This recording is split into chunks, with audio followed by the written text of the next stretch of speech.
I want to meet you 5 years later, 10 years later, and say, hey, you know what, we've made it. We're now on a cruise to wherever, we're going to celebrate marriages and love. Amen? We're going to do a nice song. Sorry for words and with tense, but these are realities, right? There's a song called Heaven Sent that we wrote. Ramala. I really say big feel. Okay, so feel I said some at home, endless love. Recitation cover liberatani, little swallow. It's a feel all right. But we write new material, fresh songs.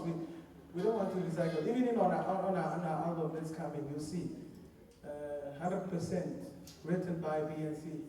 Only one song was given by a friend. So yeah, we recycle and feel like, hey, watch out.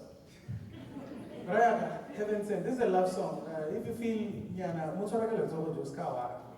or prepare for later. You know,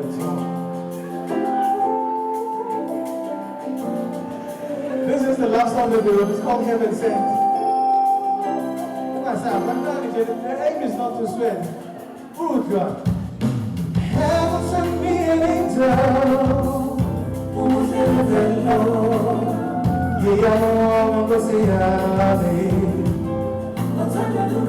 Your smile brings me sunshine. In Futumara,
Thank you, thank you. Let's eat as much as we can tonight. Some of us will prepare ourselves for later. Baby, utulega as we prepare.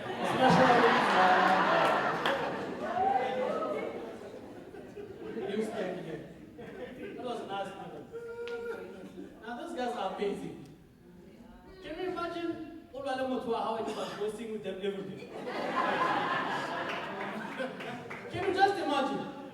Now, and I know you guys have been doing this for years, and you've been together for years. How do you keep the fire burning?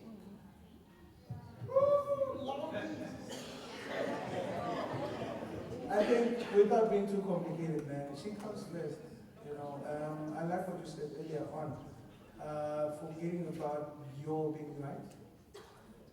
I don't normally do that, but she also does it. There's times when I'm the one on the other side, and she would say, baby, it's okay, I'm sorry. And I know that I'm the one that messed up, all right? But we put each other first. Oh, yeah. Hey, man, I need to understand it. So you mess up, she comes and says, baby, sorry, you messed up. This is good. So basically, Colin comes home late, and the wife goes to him and says, baby, sorry that you came home late. Well, it don't get that extreme, though. Well, there's those things that happen in the house. You find that maybe, honestly, I'm the one that's supposed to be taking the flak for it, but she says, no, it's okay. And I know deep inside. Then later, after everything's been calm, I'll go to her and say, you know what, I'm sorry, but let's fix this. But one of the things is understanding that, listen, there's no other one. It has to work with her. There's many beautiful looking women out there. Sexy, all types of sorts of, but this one, yo, who you is alive? Two beautiful sons, and you know, God has been good. Yeah. Now, I want you to help me before you get there. There's a woman here who wants to give up on her marriage. And I know you guys have been through a lot, and you've overcame, and you're successful. What would you say to this woman today? In order for her whether to give up now, or whether to fight and carry on. How can you encourage her?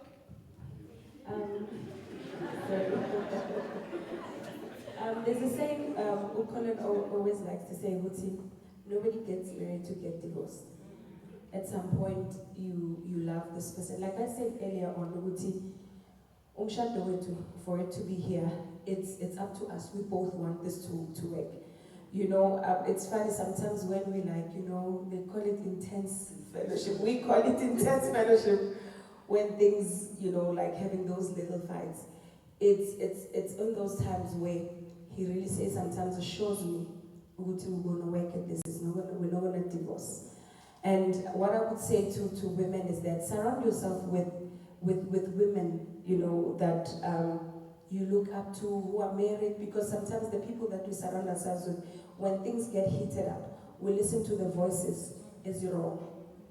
So I would say surround yourselves with women who've been there, who you see in the walk of marriage, they are successful. But I think most of it's just that you need to remember why in the first place. We said we're going to work at this. It's not going to be easy. There are those times, but you need to seek advice to women that have made it. Tell us the truth. Mm-hmm. Do you love him or do you love his singing? Well, it's funny. When we first met, he didn't know I could sing. I didn't know that he can sing. So, but he did say that when he was praying as a young man, he did say to God that, please give me a wife who will understand the ministry that I'm in. And then he says it was a bonus God gave him a woman that can sing. Yeah. That is good. That is good. It speaks to what I always speak about in the book. Be specific with God. Yeah. Sometimes you just say, I just want the husband. And then you find the husband, not this one. Now I know men can be tiring sometimes. How do you encourage him when he is down?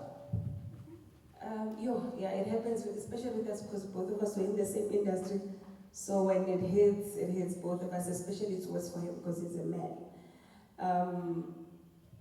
You know, sometimes I can see when he's down or can see he's thinking a lot. I think as women, God has given us, I'll always call it the sixth sense or whatever you can call it. Sometimes they call it sixth sense, Kibulo. Sometimes what I do is that I just go, sometimes I just sit next to him. I just hold him, I don't say anything. But then deep in my heart, I know I'm thinking of him. I know he senses it. And there are times when we talk, in our talking, he talks and I listen. I don't talk, I don't say much. And then when he's done, there's those few words, the little things that I say, and I can see it lifts him, it lifts his spirit up. Yeah. Now, we call him. There's a guy here, and he's looking at you and saying, hey, this guy has got courage.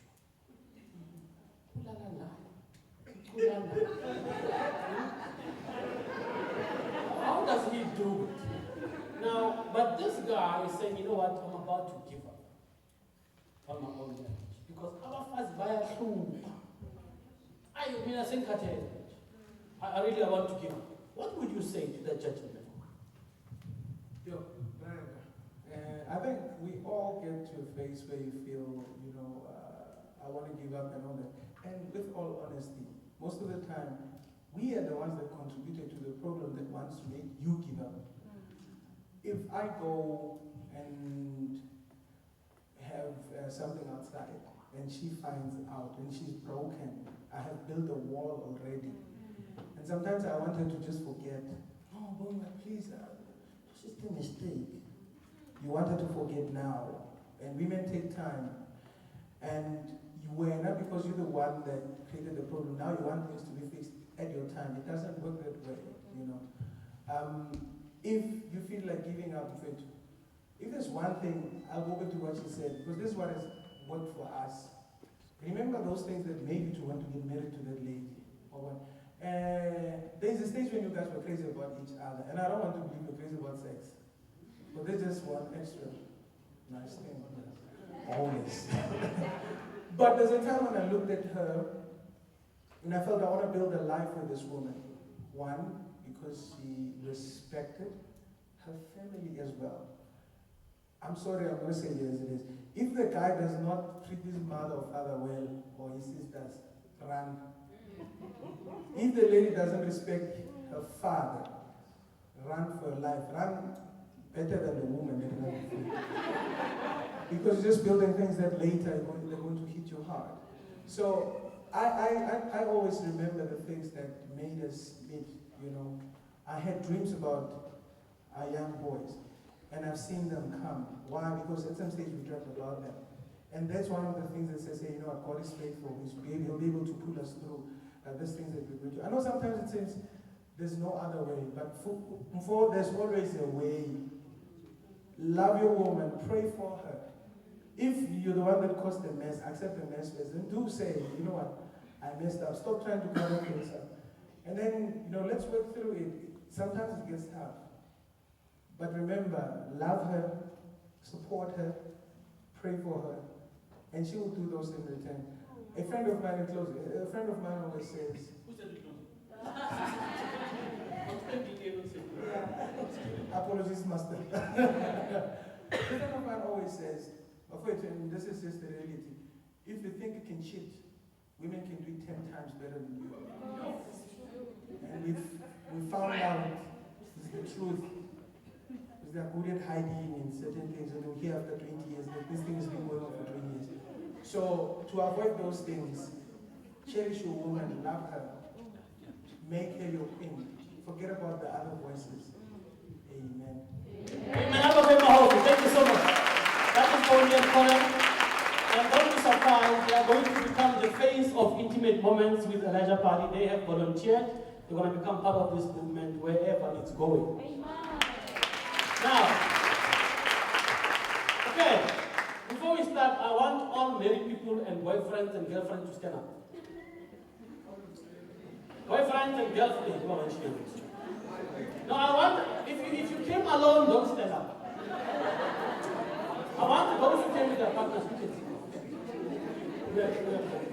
I don't want any partner stubborn. If you didn't come with your partner, please. Don't stand. All right. And I'm gonna ask you to come to the front. You paid to come here. What? Somebody's not gonna go to it. Please come to the front. Some of you can go up the stage.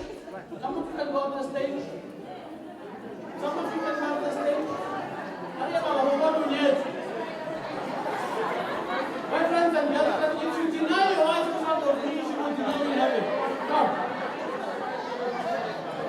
Some of you stand here, get a space. I want you to get a space. I want you to get a space. I want you to give each other space. You can stand anywhere, even in the middle here. Okay, stand anywhere, create space for each other. I want you to create space for each other. You're not prepared for this. It's the first time I do it anyway. It's the first time I do it. Okay. Okay, now you're exposed. Now you're exposed. Okay, I need you to create a space. Can you please create a space between each other? Don't be afraid. Just go stand anywhere, but have space. Okay, I need the husbands to look at their wives and the boyfriends to look at their girlfriends. But I want you to create space. Stand where you can balance yourself. Stand where you can balance yourself. Okay, don't be confused. I'm still here. I'm still in charge. I'm still in charge. Okay, I want you to look at each other in the eyes. And nobody laughs. Come on, I said nobody laughs. Look at each other in the eyes, nobody laughs. Okay, the one who laughs is going to sing. If you laugh, you're going to sing. If you laugh, you are going to sing. Now, I'm going to give instructions to wives. And even those who are dating, your potential of becoming a wife. So if you are a wife. So you are a wife from today. I am going to give instructions to wives. Okay. Now, husband, when your wife pushes you, you are not going to push back. Did you hear that? You don't push back, you only withstand the push. Did you hear what I said? Okay. Okay, when I count to 3, you push. I didn't say abuse it. Some of you are waiting for this chance to hit him. Don't hit him. I know you've been waiting for this moment to hit him. Don't hit him. I just want you to push him. But push him as hard as you can, okay? On 3. 1, 2, 3. Husband, you must withstand it. You're going to push until I'm satisfied. Push him again. Push. Push him. Don't play. You're playing. You guys are not pushing. Push. Tell me, look at this one. Look at this one. Tell me, you're not pushing. Push this guy. Push him. Okay. Okay. Thank you. Thank you. Thank you. Thank you. Thank you. All right. Thank you. Okay, now I'm going to tell you why I did that. Now, this is a simple thing.